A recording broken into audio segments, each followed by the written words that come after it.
és un músic històric del rock en espanyol. José L. Santiago ha portat la seva veu a la Sala Petita de Triomf acompanyada només per dues guitarres. El qui fou integrant del grup Los Enemigos ha actuat acompanyat d'un altre músic de gran trajectòria, l'excomponent de Golpes Bajos, Pablo Novoa.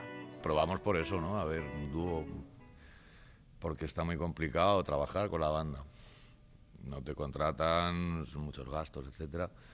Y entonces, en un principio la cosa fue puramente alimenticia, como te cuento, ¿no? A ver si funciona. ¿Qué pasa? Que funcionó, salió muy bien y seguimos con esto.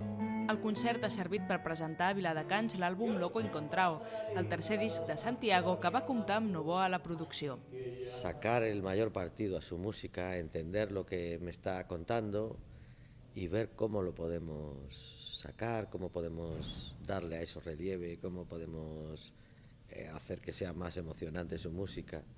La música de José L. Santiago ha guanyat elegància i senzillesa amb el pas dels anys. Por eso disolví la banda de Los Enemigos y todo, porque no encontraba silencio en las canciones. Me ahogaba.